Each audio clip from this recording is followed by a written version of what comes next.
I was born in small town, Novi Salad, Cincinnati, Mogilnica. Antwerp. near Cologne. My father was a medical My doctor. mother was a He had a seamstress. little candy We store. had cattle. Mama used to be a It housewife. was a nice life. Very nice little community. Surrounded by a large family. Wasn't too rich, but very comfortable. No, I had a lot of friends. Very lovely family. Somehow a good life. We thought nothing would happen to us.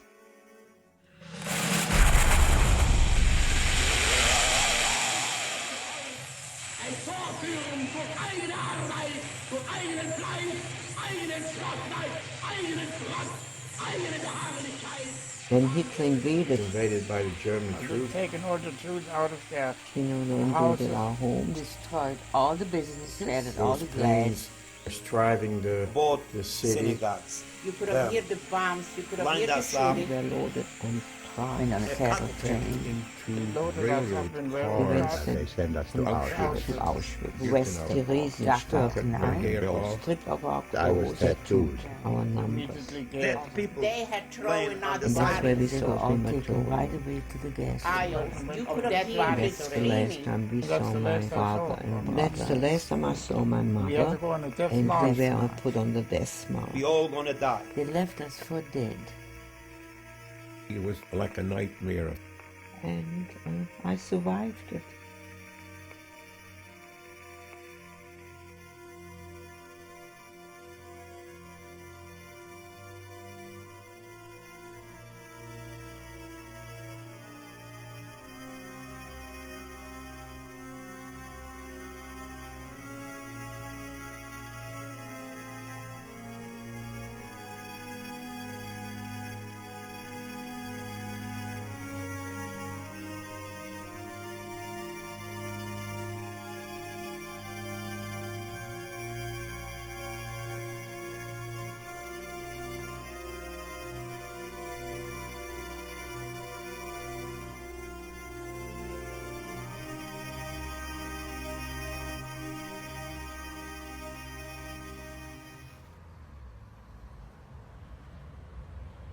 Never before had a government sought to define a religious group as a race and then eliminate it.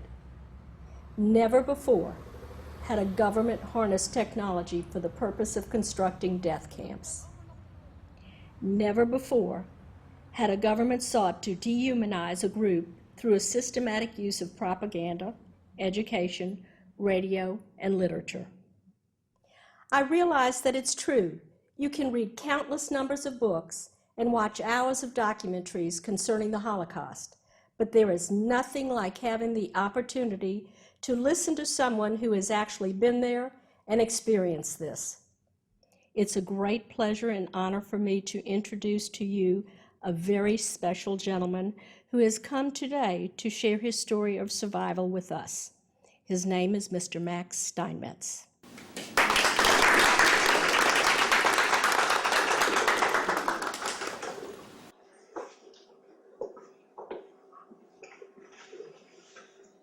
Thank you. And thank you for asking me to appear in front of these young people here. I was born in a place called Transylvania. It was part of Romania. We had a town crier, and he would walk around the city and he would read the latest news. This afternoon, he said that tomorrow morning at 5 o'clock, all the Jews must congregate in the marketplace. So the following morning, we showed up, all the families, everybody, and they marched us off to the railroad station. They told us to climb up in these cars, and they locked these gates, and off we went. And we went to a place called Auschwitz, and we went through a selection line. And right in front of us was a man called the Angel of Death. His name was Dr. Joseph Mengele, and he would point to the right or to the left. And they pointed my parents and my sister to the left. My brother and I, they pointed us up to the right. And after a while, I went outside, and I looked around, and I saw these people holding on to these fences, and they didn't move. So a man walked by me, and I said, "Excuse me, can you tell me what do those people do there?" He said, "Well, those people are dead." I said, "What?" He says, "They committed suicide. Those fences carry electricity." And I saw a lot of smoke. I asked him, what do I see that smoke, or what do I smell? He said to me, "Did you come by yourself?" And I said, "No, my parents came and my sister came." He said, "Well, where are they?" And I said, "Well, they went over to the left." He said, "That's what you're smelling. They just burn them to death. You smell them burning." And I said, "No, I can't believe that. This is impossible they would do something like that." And he says, "Oh yeah, that's exactly what they're doing." So now they put us on a train and they took us to Dachau. And I worked in a factory that was building airplanes for the German Air Force. They divided the camp in two parts. The people that were sick, they told them to go to the left. The people that were healthy, go to the right. And we couldn't decide where to go. We could hear the Americans coming closer and closer. And we knew they were coming, but we just didn't know how long it's going to take them to get there. So we were afraid if we say we're sick, they're going to gas us immediately. They're going to kill us all. And if we say we're healthy, what are they going to do with us? Meantime, my brother died. He starved to death. I weighed 80 pounds the day I was liberated. So they marched us off, and we're going to build trenches to keep the Americans from advancing. So we marched for about 6 days, and finally I had enough, and I escaped. I left the column, it was at night, and it was snowing. So I walked off, I just walked away from the column, it was pitch dark, nobody saw me, and I went and knocked on the door. And the door opened up, and the little boy came to the door, and he started screaming because the way I looked. And his mother came running. He said, "What's going on?" And she saw me. She said, "Oh my God, what's this?" She wanted to know who I was in German. And I told her that I was a political prisoner. I was afraid to tell her I was Jewish. So she said, "Oh, come on in." She closed the door, and she sat me down, and then she called somebody in. And a German officer came in for another room. And when I saw him, I thought, this is it. He was very nice. He wanted to know where I'm from. And he said to me, "The war is almost over. We're not going to hurt you. You can stay here until the war is over, and we'll take care of you." And I couldn't believe it. I didn't want to believe it. And I just shook my head. And then they started feeding me. And there was no end how much I could eat. And about 3 days later, she says to me, "There's some people out here that want to come in and say hello to you." And I thought they were the German guards. But they weren't. They were some soldiers. And they took me to a hospital. And I was there for a few weeks, for about 2 weeks.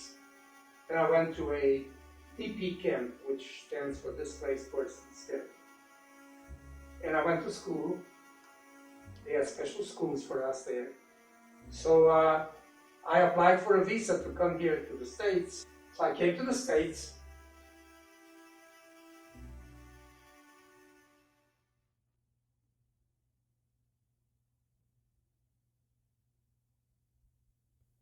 I was born and raised in a small town in Poland called Przytyk. It was a nice life. It was in a small town, and I was there till I was about almost 9 years old when the Germans came. I was terrified. They came with a truck and herded us all into a truck to take us to another town, to a ghetto. And we stayed in the ghetto for several months. And then the Germans came, took my grandparents, to the gas chambers, and my parents and me, they took to a work camp, which was a factory where they produced gunpowder. And my mother died in an explosion over there. And after that, my father and I wound up in Auschwitz. When I came to Auschwitz, I was tattooed with a number called B-21. And on my left breast, there was B-21 and a little Star of David. Killings and hanging were an everyday thing. Just about everybody was sick, malnourished, they didn't feed you, and they had a bunch of capos. Capo is a prisoner who was getting extra rations and special treatment. So they would lord it over the regular prisoners. Usually those were the bigger guys, and some of them were worse than the guards. In order to survive, you had to do a bunch of bad things. Like, think of yourself first, and don't be afraid to kick somebody in the head if it'll be to your advantage. And when there was nothing to do, and they just wanted to keep you around, they would have a group of prisoners lined up, and they would each one would have to take a stone, a great big rock, and carry it about 100 or 200 yards and drop it over there and walk back. And another group of prisoners would take the same rocks and bring them back to the original place. The reason I survived probably is because in the German papers, I was listed as my father's helper. My father was an engineer and a highly skilled mechanic. We were together all the time until he died. I was liberated on May the 2nd, 1945. The guards started getting into trucks and leaving the camp. And as they were leaving and running away, we broke into the armory and got rifles and guns, and we started chasing them. And we saw a Jeep with 4 Americans and an American flag drive up to the camp. And when they were about 100 yards away, we started running towards them and telling them how happy we were. They saw a bunch of wild people running with guns, and they turned around and took off and ran away. And they came back about 30 minutes later in a tank, just to be sure that we can't hurt them or that they don't have to shoot any of us. And the Americans treated me super. After the liberation, I decided I wanted to go back to Poland to see if any of my family has survived. And I found one survivor. My aunt, my mother's younger sister, survived. I came to this country in 1948.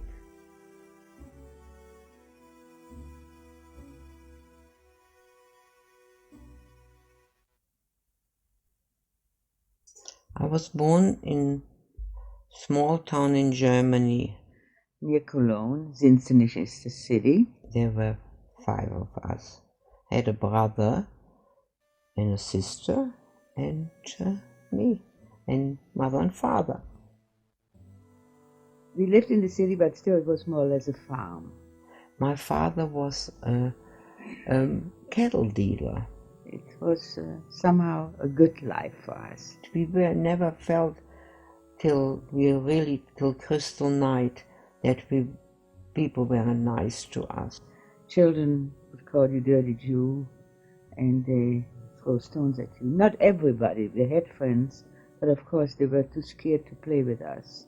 SS came from other towns, and they invaded our homes, and we were put out of our house, and we had a permit to go to Holland. My grandmother lived in Holland. We had the papers ready to go to England. The papers weren't ready for my father, so we were stuck there. And the war broke out, and we had to stay in Holland, and then Hitler invaded Holland in 1940, and all the Jewish people had to register. And if you not registered right or didn't wear a star and you were caught, you were sent to Westerbork. And from there, they sent every week, a train would leave to the unknown, we never knew. Then in 42, they said, if you don't go on your free will to Westerbork, when you're caught and they pick you up at the house, you will be straight sent on to the, to unknown. We didn't know where it would go, to which camp. And in 1942, we were sent to Camp Westerbork. And we were able to stay there till 44 because I got a job.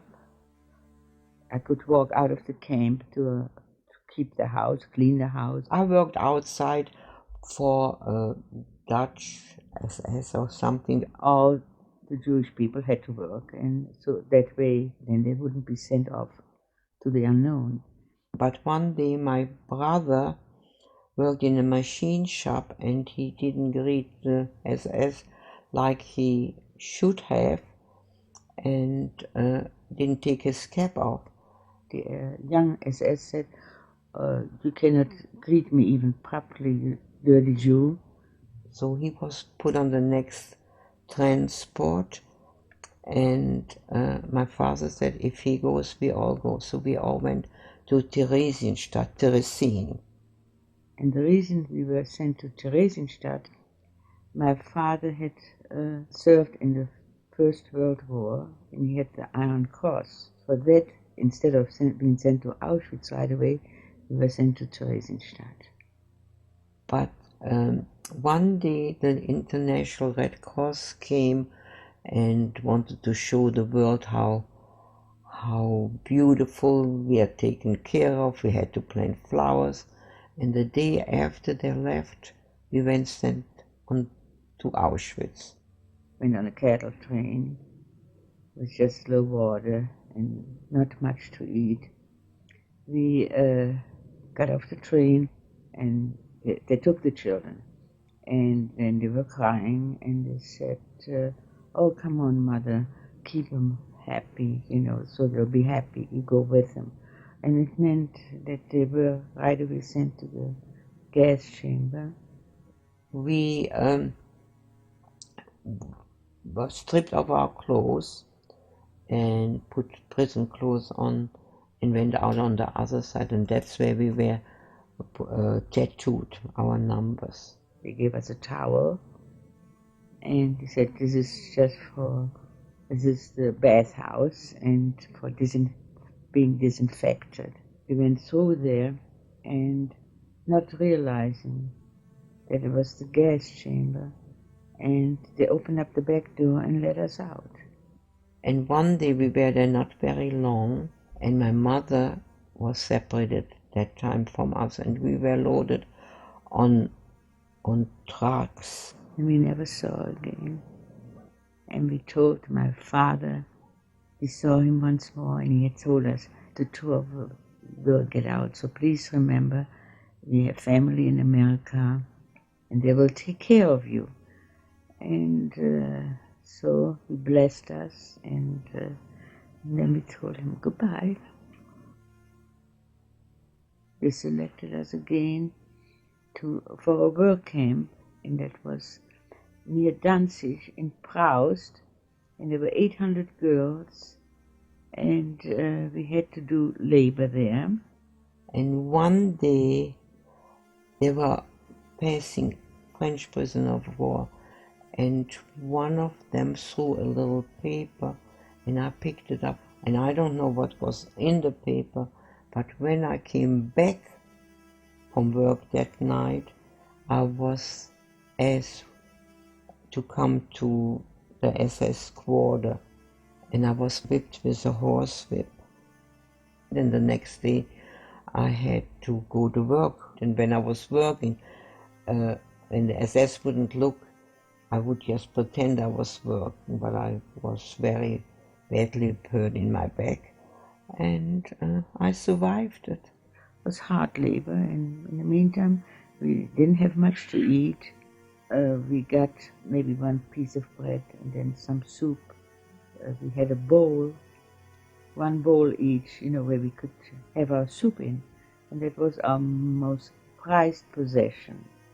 If you didn't have that bowl, you wouldn't have any soup.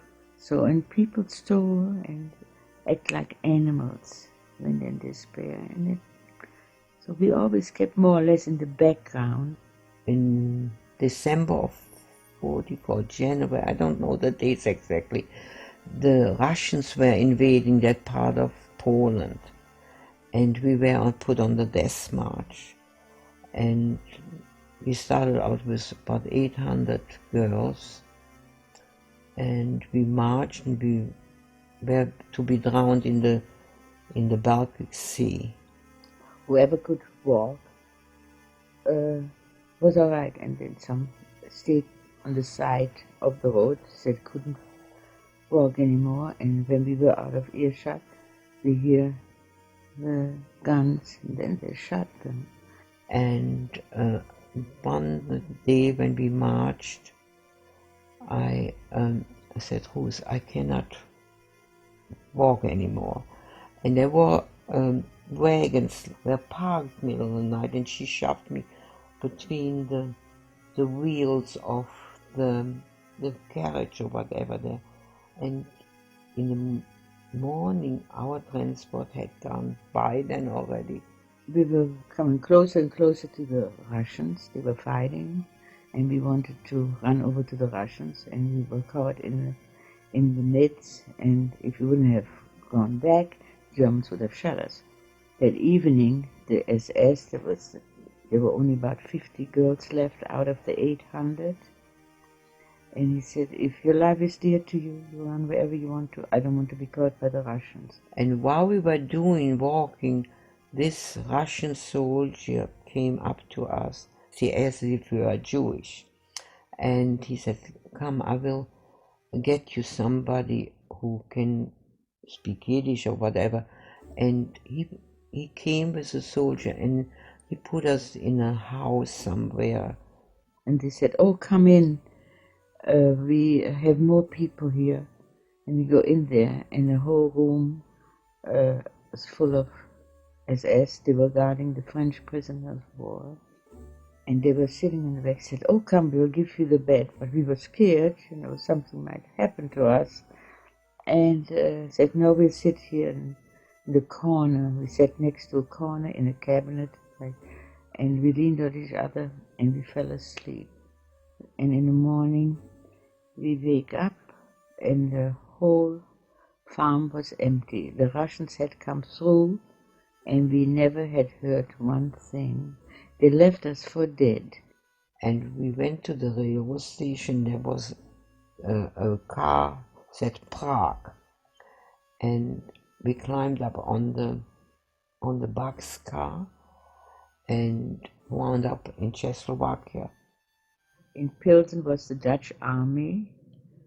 We went there, and the Red Cross had given us some clothes again and a little money, and we went back to Holland. When we got to Holland, out of the big family, nobody survived, but an uncle and an aunt who had hidden. They were underground, and that's where we stayed with him till we had the papers ready to go to America. And Ruth and I came 1946. We came to America.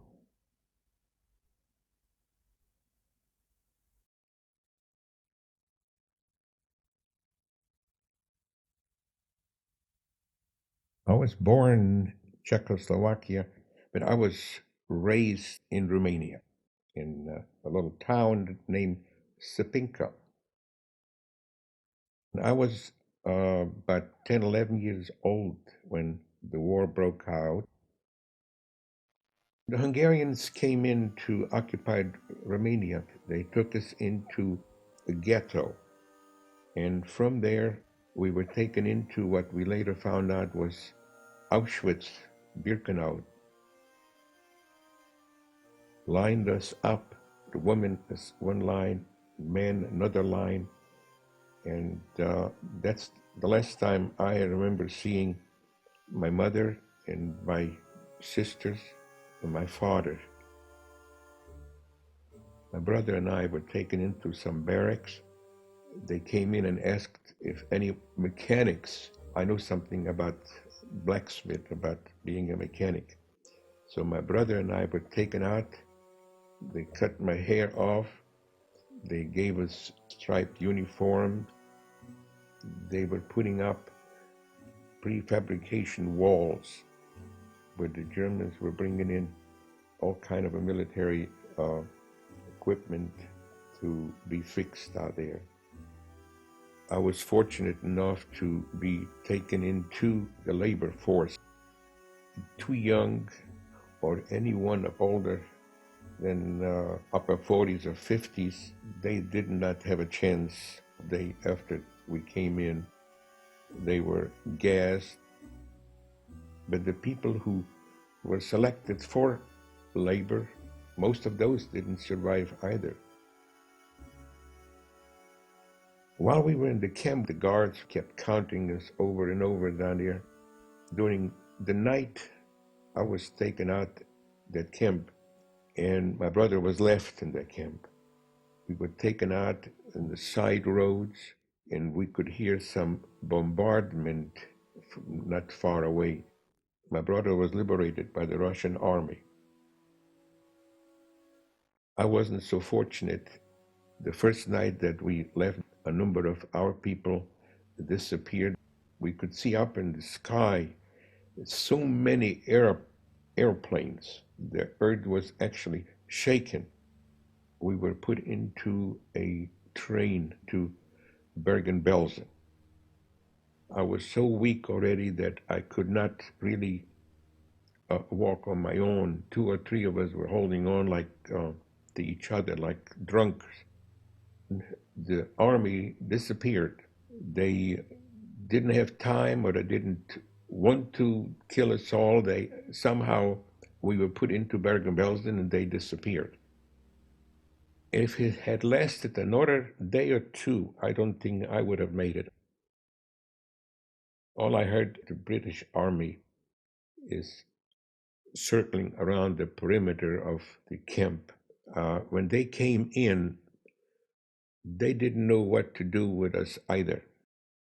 They began to give us food slowly, got my strength back a little bit. I was able to walk. They did give permission to go back to our homes. We knew there wasn't anyone to be found there.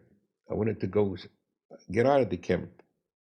I knew I had some family live in New York. I gave that history to the Joint Distribution Committee, and they had my history printed in the Jewish paper in New York. My uncle saw a tiny little ad in the paper.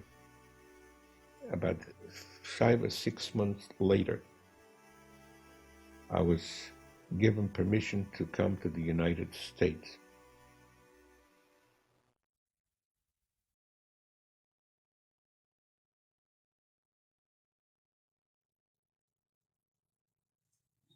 Well, I was born in Germany, near the Luxembourg-Belgium border. My family consisted of my parents, of course, and a sister. My father was a medical doctor. My mother was a housewife. As far as I can remember, before the Holocaust, there was already a very strong anti-Semitic sentiment among the Germans. I had the problems already when I went to school. The teachers, some of the teachers already had infiltrated the school system, and they were Nazis already. Well, I was 7, 8 years old at that time. Before we went to the camp, we were working forced labor. I was working in Berlin on the railroad there, emptying railroad cars.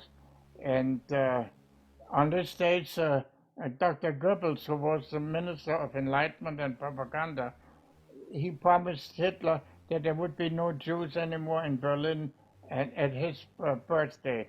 So they started taking all the Jews out of their houses and from work, and they arrested them. They didn't even have a chance to go home.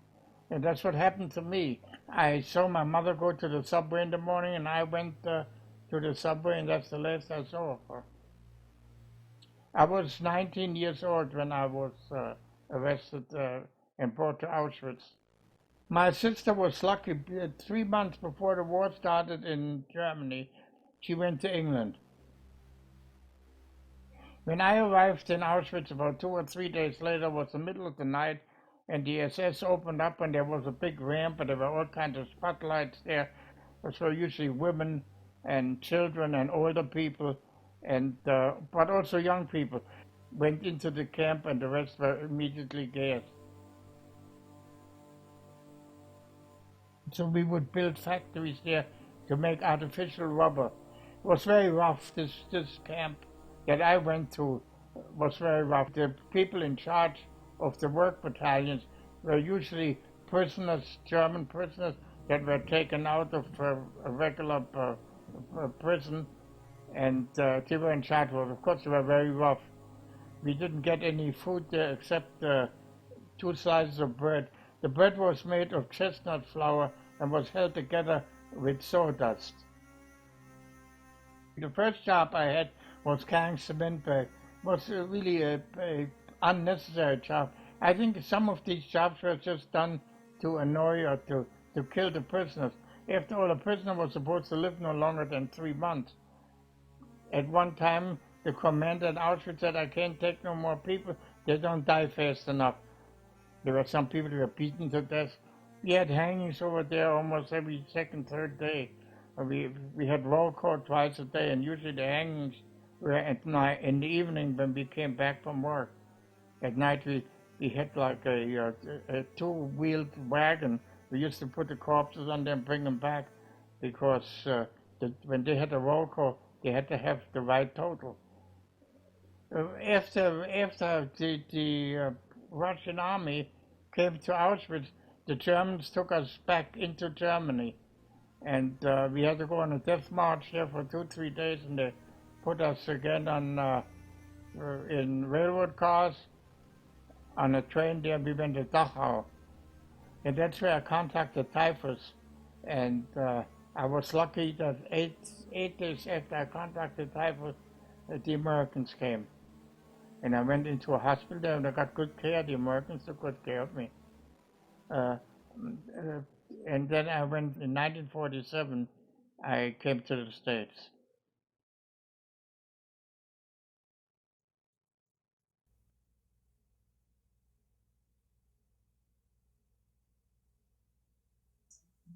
I was born in Antwerp, Belgium in 1930. My mother was a seamstress, and my father was in the diamond business. He was a cutter. I can remember the day Belgium, Holland, Luxembourg was invaded by the German troops. It was a surprise to all of us. The trip from Belgium, as we were evacuating the city to France, took us 8 days in a cattle car. But soon after, France was invaded too, so back to the same trauma that we had previously. We were told to report to the railroad station. We boarded a regular train which took us to an internment camp. The conditions were horrible. The police guarded us, and they didn't have enough guards, so they hired some of the men from the camp to guard us. The men were forced into work battalions, and they started putting up the barbed wires. That's when my father decided that he didn't like the writing on the wall, and then we're going to have to make a move. So by bribing some of the guards, he was able to manage to take us out of the camp, and we were taken to a Jewish organization in Marseille. My father and brother were taken to a work camp, and My mother walked out to a river nearby and attempted suicide. So she was placed into a psychiatric hospital where ultimately she remained for the duration of the war. Now, my brother and my father were released from the camp. My brother joined the French underground. I was taken to a Jewish home, orphanage. The Jewish agency went underground and provided us with false IDs. And we were placed in Christian homes. And then when the situation really became terrible, we were placed on farms. We were so high in the mountain without any communication that we didn't even know that the Americans and the Allies had landed until we saw them in town. We heard the roar of trucks and tanks on the major highway, troops coming up. The children were given chewing gum and candy by the American troops. And I vividly remember that one of the soldiers gave me his sweater, a GI sweater. Once we were liberated, my brother was taken into the French army. My mother was released from the hospital. And unfortunately, my father, he was shipped to Auschwitz. And then when he no longer could work, he was transferred to Buchenwald, where he ultimately died 93 days before the end of the war. We didn't get to the States until 1948.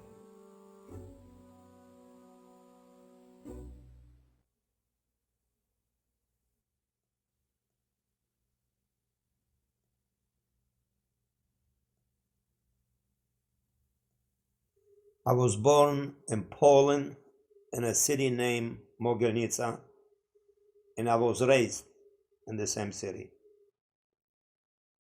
When the war broke out, I was 9. The Germans came in to town. They established a ghetto, open ghetto. 7 is a curfew, you gotta be in the ghetto section. And then the Germans decided we're gonna take you to a better place.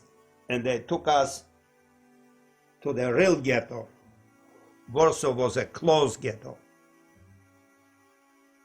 My grandmother passed away in this place very quick. My mom was all the time telling me, you gotta run away from here because we all gonna die. There was an organization they called Save the Children.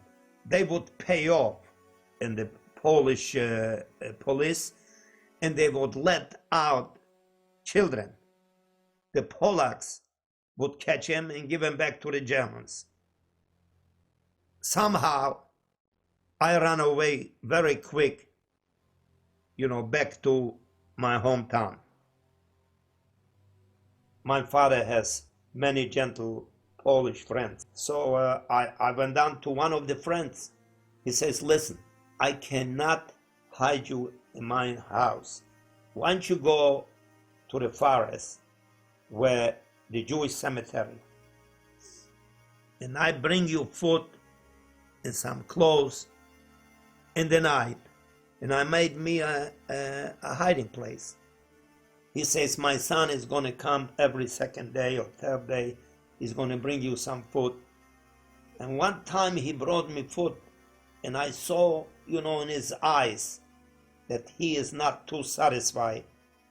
And I figure, I'm going to test if he's coming alone or he's coming with the Germans. I went up on a tree and sat on this tree and looked what's going to happen here. He came with 3 Germans. And as they came, they start shooting and knocking with the bayonets. I went to another friend of my father. He gave me a bag of food and some clothes, and he says, you gotta wander away from this city. So I just went away to a town named question in a Sunday morning where everybody is in church. And I sat with the kids lined up in a line for the confession. So I lined up also for confession. And when my time came, I started crying before anything. And the priest, he knew that I'm Jewish. He said to me, I'm going to give you a Polish identity. He made me a false birth certificate. He says, I'm going to put you up by a family which has a little farm. So he sent me to a family. The owner of my house, she had 2 sons. Both sons worked in the Gestapo. She gave me food and she says, I'll put you up in the barn. I was there up to the liberation. So here the Russians marching in, to the village. They established the headquarters in my place. All the Polacks, they said to them, he helped the Germans here. So the Russian took me, put me in the cellar, beat me up horribly. So one day I says, I'm not German, I'm not Polish, I'm Jewish. They looked on me and beat me up again. How can you be Jewish? There's no Jews here. I said, but I'm Jewish. I can prove this. He says, the only way you can prove that you're Jewish, that you drop your pants. And I did. After I was identified as a Jew, the Russian army took me to Shak, brought me into Mogilnitz. In Israel, there was a mandate, a British mandate. They allowed 1,000 children without parents to come into Israel legal. And I was one of them.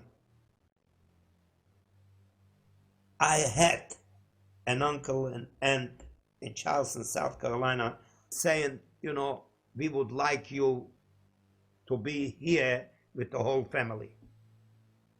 So much, of it, that I let myself talk in.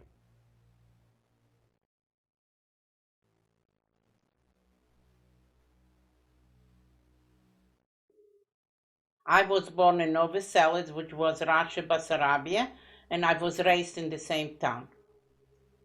I was 7 years old. When they came into our town, my father talked it over with my mother and grandmother and told us 3 kids that something bad is going on and we're going to have to leave the house. My father remembered that he had a friend, maybe he can put us up for the night.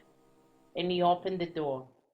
He says, I cannot do it, because if they come and look, they're going to kill my family. My mother still had all the rings in her hand. She took them off and she said, that's for you, family, and you.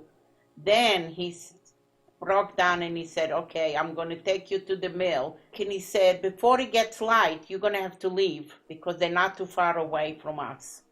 And that's what we did. We left. They surrendered us. They put the yellow star on us.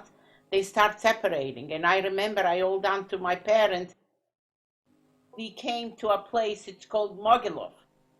We were already dead, more dead than alive. I started being like a skeleton. And one night, somebody came and knocked on my shoulder and turned me over. And he said to me, I'm going to run with you. And I put you on a wagon. If the wagon is stopped, you play dead. The wagon was full of hay. And he pushed me under. He stopped, he grabbed me out from the hay and he started running with me. And two big gates opened. And then I find out it was a convent of nuns. The nuns took me and they ran with me and they pushed me in a little hiding place. I was laying in that bunker from 1943 to 1945. It was very tiny, and they used to come not every day, but every couple of days, bring me something to throw in. There was a little hole in the door, but I was so sick then. I couldn't eat anything. And I was liberated in 1945 by the Russians. The nuns came in, opened the door, but I didn't understand what language they speak, but I understand she pushed me that I have to go. So I kept on walking, and while I was walking, I was falling down. I couldn't walk. Somebody that survived from other camps, from other places, they asked me if I speak Jewish, and I said, yes, you're going to go with us. And I went pretty far with them, to a place it's called Chernobyl. And in Chernobyl already, when I walked in, was the committee which is called the Red Cross. I was laying there until my father showed up. He found my mother, but she was very sick because she was beaten up by the Germans. And then when I was a little stronger, I find my little brother. But unfortunately, they were so sick, they passed away. After I was liberated from Chernobyl, they took us to Israel. And I came to this country to give, me and my husband, to give our children the best that he took away from us.